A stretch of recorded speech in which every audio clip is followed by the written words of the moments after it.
வணக்கம், உங்களின் தட்சிணாமூர்த்தி.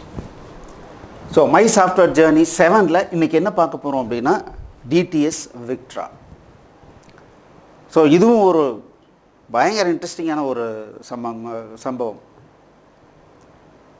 ஸோ ஒரு நாள் ஃபோன் வருது ஒருத்தர்கிட்ட இருந்து, சார் ஒருத்தர் உங்களை ரெக்கமெண்ட் பண்ணார், ஒரு 15 நாளையில் முடிக்க வேண்டிய ஒரு முக்கியமான ஒரு ப்ராஜெக்ட் உங்களால் முடியும் அப்படின்னு ஒருத்தர் ரெக்கமெண்ட் பண்ணார், தயவு செய்து முதல்ல சென்னைக்கு வந்துருங்க, நீங்கள் நைட்டே கிளம்பி வந்துருங்க அப்படின்னு சொல்கிறாங்க. ஸோ நானும் என் கூட ஒரு 2 பேரும் சென்னைக்கு போகிறோம்.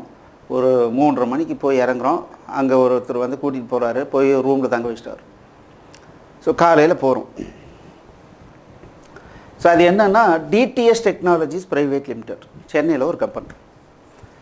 ஸோ கூட்டிகிட்டு போனோடனே எக்ஸ்பிளைன் பண்ணுறாங்க. ஸோ நாங்கள் வந்து இந்த டிரான்ஸ்டியூசர் அப்படின்னு சொல்லிட்டு ஒரு முக்கியமான ஒரு காம்பனண்ட் இருக்குது, டெம்பரேச்சர் வேரியேஷன்லாம் மெஷர் பண்ணுறதுக்கு. ஸோ அந்த ரீடிங்கை ரீட் பண்ணி எனக்கு வந்து ரிப்போர்ட்டிங்லாம் கொடுக்கணும். யாருக்காவது எலக்ட்ரிக்கல் சம்மந்தமாக ஐடியா இருக்கா அப்படின்னு சொல்லி கேட்டார். என் கூட வந்த ஒருத்தர் எலக்ட்ரிக்கல் படிச்சிருக்காரு, பட் அவருக்கு வந்து ஒன்றும் புரியல, அவர் சொன்னது எல்லாம் கான்செப்ட் புரியல. ஸோ நான் அமைதியாக கேட்டுட்டு இருந்தேன். அவர் பயங்கர ஹோப் விட்டுட்டார். ஸோ நான் கடைசியாக எல்லாத்தையும் கேட்டுட்டு ஓகேங்க அப்படின்னு சொல்லி ஒரு 2-3 கேள்வி கேட்டேன். உங்களுக்கு எல்லாம் புரிஞ்சிடுச்சு அப்படின்னாரு. புரிஞ்சிடுச்சு, ட்ரை பண்ணுவோம், இதில் என்னென்ன நீங்கள் பண்ணியிருக்கீங்க அப்படின்னு சொன்னேன். இது வரைக்கும் சென்னையில் ஒரு 10-15 கம்பெனி கூப்பிட்டு பண்ண சொன்னோம், எல்லோரும் பாதியில் விட்டுட்டு போயிட்டாங்க. ஸோ இப்போ வந்து டிரான்ஸ்டியூசர்கள் கூட இன்ட்ராக்ட் பண்ணுற லைப்ரரி C++ல் இருக்குது. ஸோ அந்த லைப்ரரியிலேருந்து எடுத்து விஷுவல் பேசிக்கில் எனக்கு வந்து வேல்யூவை ரீட் பண்ணி எனக்கு வந்து டேட்டா பேஸில் ஸ்டோர் பண்ணி ரிப்போர்ட்டிங் கொடுக்கணும். இதுதான் மிகப்பெரிய சேலஞ்ச் அப்படின்னாரு. ஓகே, ஒன்றும் பிரச்சனை இல்லை, பண்ணிடலாம் அப்படின்னா. பண்ணிடலாமா, என்ன சார் சொல்கிறீங்க? பண்ணிடலாம் சார், ஒரு டீ அடிச்சுட்டு வந்துடுவோம் அப்படின்னு சொல்லிட்டு அப்படியே ஜாலியாக வாக்கிங் போயிட்டு அப்புறம் வரோம். ஒரு 10 மணிக்கு உட்காந்து ஒரு 2 ஹவர்ஸில் ஒரு சின்ன வேலை பண்ணி காமிச்சேன். சார் இதான் சார் எனக்கு வேணும், நீங்கள் கண்டிப்பாக பண்ணிடுவீங்க சார் அப்படின்னு சொல்லி ரொம்ப குஷி ஆகிட்டார். என்ன அப்படின்னா அதுக்கு முன்னால் இந்த ட்ரேசியாவினுடைய ஆர்கிடெக்சர், நேற்று ட்ரேசியா அப்படின்னு ஒரு அப்ளிகேஷன் சொல்லியிருந்தேன். அது என்ன பண்ணும் அப்படின்னா கால் டீட்டெயில் ரெக்கார்டில் வந்துக்கிட்டே இருக்கும், அதை டேட்டா பேஸில் கொண்டு போய் ஸ்டோர் பண்ணணுன்னு வந்து சொன்னேன். பட் அதுக்கு உள்ளே இருக்கிற ஆர்கிடெக்சர் பிரம்மாண்டமான ஆர்கிடெக்சர், சும்மா சாதாரணமான விஷயம்லாம் கிடையாது. ஏன்னா லட்சக்கணக்கான ஃபைலை ப்ராசஸ் பண்ணோம், பில்லியன்ஸ் ஆஃப் ரெக்கார்ட்ஸை கொண்டு போய் டேட்டா பேஸில் ஸ்டோர் பண்ணோம். இந்த சிடிஆர் ரெக்கார்டில் 150-200 விஷயங்கள் இருக்கும். பட் எனக்கு என்ன வேணும்னா குறிப்பிட்ட ஒரு 5 ஃபீல்டு இன்ஃபர்மேஷன் மட்டும்தான் வேணும். அப்போது அந்த சிடிஆர் அப்படிங்கிறதே எப்படி இருக்குன்னா ரொம்ப கிரிப்டிக்காக இருக்கும், ரொம்ப நுணுக்கி ஸ்டோர் பண்ணி வச்சுப்பான். அந்த மொபைல் நம்பரையே பைட்டில் 4 பிட்டில் ஒரு நம்பரை ஸ்டோர் பண்ணி வச்சுப்பான். அதுலேருந்து நம்பரை எடுக்கணும், எந்த இம்மி நம்பர் இம்சி நம்பர் எல்லாமே வந்து கிரிப்டிக்காக ஸ்டோர் பண்ணியிருப்பாங்க. அப்போ அதை ஃபைலை வந்து ஒரு பைனரி ஃபைலாக இருக்கும், அந்த பைனரி ஃபைலை எடுத்து ப்ராசஸ் பண்ணோம். அதை நாங்கள் வந்து விஷுவல் பேசிக்கில் ப்ராசஸ் பண்ணுறோம்.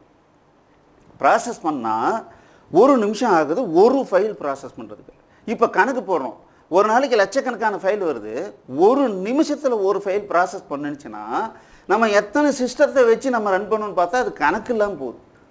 எனக்கு வந்து ஒரு சாதாரண பிசி இருந்தால் போதும், அதுலேயே கண்டிப்பாக முடிக்கணும் அப்படின்ற ஒரே ஒரு கான்ஃபிடென்ஸ்.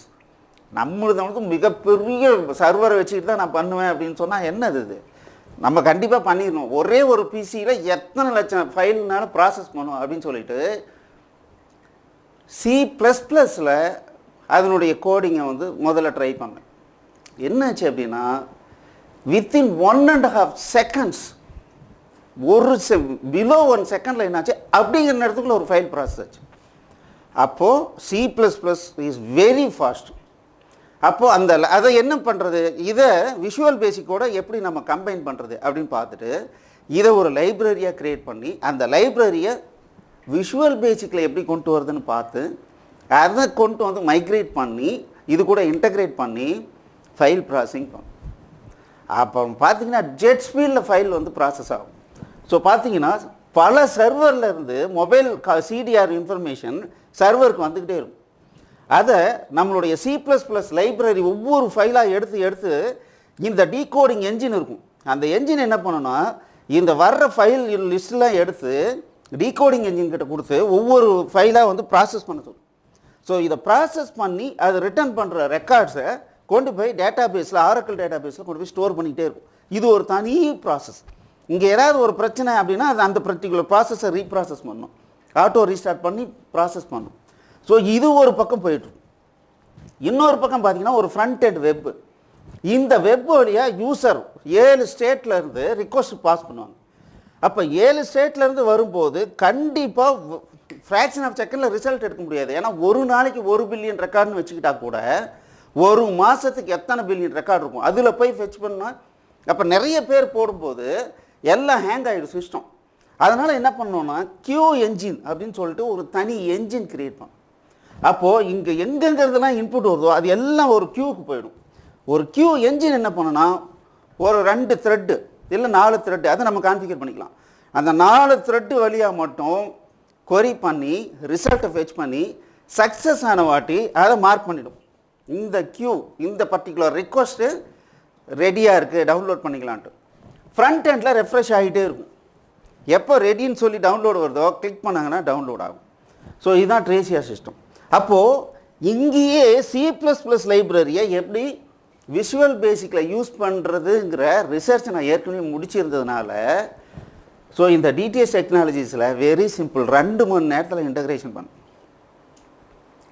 2 மணி நேரத்தில் இன்டகிரேஷன் பண்ண உடனே இன்னொரு காம்பனண்ட் சார் இதுக்கு லைப்ரரி இல்லை, இந்த லைப்ரரி கண்டுபிடிச்சி அதை நம்ம இன்டகிரேட் பண்ணோம். கவலைப்படாதீங்க, எனக்கு ஒரு இன்டர்நெட் இருக்கிற மிஷின் மட்டும் கொடுங்கன்னு சொல்லி உட்காந்து லஞ்சுக்கு அப்புறம் உட்காந்து ஒரு 2 மணி நேரம் அதுக்குண்டானதெல்லாம் எடுத்தாச்சு. அவர் பயங்கர ஹாப்பி ஆகிட்டார். சார் இந்த ரீட் பண்ணுறதுக்கு உண்டான மெஷினை டிஃப்ரெண்ட் கண்ட்ரியிலேருந்து டிஃப்ரெண்ட் பார்ட்டை வாங்கி அசம்பிள் பண்ணியிருக்கோம், கோடிக்கணக்கில் இன்வெஸ்ட்மெண்ட் பண்ணியாச்சு. இன்னும் 15 நாளையில் டெலிவரி பண்ணலன்னா இந்த ப்ராஜெக்டை அபாலிஷ் பண்ணிடுவாங்க, கேன்சல் பண்ணிடுவாங்க, ஒரு பைசா கூட நமக்கு கிடைக்காது. அப்போது அந்த சிச்சுவேஷனில் தான் இப்போ நான் உங்களை கூப்பிட்டேன் அப்படின்னு சொல்லிட்டு எல்லாம் பண்ணி ரிப்போர்ட்டிங்லாம் டிஃப்ரெண்ட் லெவலில் ரிப்போர்ட்டை பண்ணி ISROலேருந்து சயின்டிஸ்ட்டை கூப்பிட்டு ஒரு டெமோ காமிச்சோம். இதுதாங்க எனக்கு வேணும், இவ்வளோ நாள் பண்ணிட்டீங்களா, பரவாயில்ல, ஓகே இப்போவாது பண்ணிட்டீங்க அப்படின்னு சொல்லிட்டு அதை த்ரூ பண்ணாங்க. ஸோ அவங்க கொண்டு போய் இன்ஸ்டால் பண்ணோன்னா இம்மீடியட்டாக பேமெண்ட் கிடச்சிது. ஸோ எங்களையும் ஓரளவுக்கு நல்லாவே கவனிச்சிக்கிட்டாங்க. ஸோ இது இல்லைன்னா கண்டிப்பாக எங்களுடைய ப்ராஜெக்ட் வந்து ஃபெயிலியர் ஆகிருக்கும் அப்படின்னு சொல்லி அது வந்து நல்லபடியாக பார்த்துக்கிட்டாங்க. அது இல்லாமல் அடிஷ்னலாக ஒரு ப்ராஜெக்ட்டு உடனே நீங்கள் பண்ணுங்கள் அப்படின்னு சொல்லி பண்ணாங்க. ஸோ அதுக்கு அந்த ப்ராஜெக்ட்டுக்கு என்ன சார் பேர் வைக்கலாம் அப்படின்னா, இந்த சாஃப்ட்வேர் எதுக்காக பண்ணுறோன்னா விகாஸ் அப்படிங்கிற ஒரு ப்ராஜெக்ட்டுக்காக அப்படின்னு சொல்லும்போது அப்புறம் தான் யோசித்தோம் டிடிஎஸ் விக்ட்ரா. ஸோ டிரான்ஸ்டியூசர் அப்படிங்கிறதுல வர TRA, விகாஸில் இருக்கிற VIK, இப்போ விக்ட்ரா முன்னால் டிடிஎஸ் டெக்னாலஜிஸ் அப்படின்னு தெரியணுன்றதுக்காக டிடிஎஸ். ஸோ டிடிஎஸ் விக்ட்ரா அப்படிங்கிற இந்த ப்ராஜெக்ட்டு இன்னும் ISROவில் டிரான்ஸ்டியூசர் அண்ட் அதர் காம்பனன்ட்ஸை டெஸ்ட் பண்ணுறதுக்கு கண்டினியூஸாக டெஸ்ட் பண்ணணும். ஏன்னா ராக்கெட்டில் ஒரு மைனர் வேரியேஷன் வெளியே நடக்கும்போது அதுக்கு தகுந்த மாதிரி உள்ள வேரியேஷன் நடந்துக்கிட்டே இருக்கணும், இல்லைன்னா ராக்கெட் லான்ச்சிங்கில் பெரிய பிரச்சனை வந்துடும்.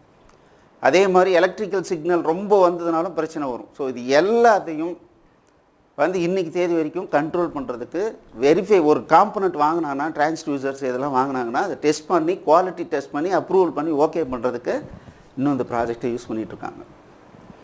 ஸோ மீண்டும் அடுத்த கிளாஸில் வேறு ஒரு ப்ராஜெக்டோடு சந்திப்போம். தேங்க்யூ.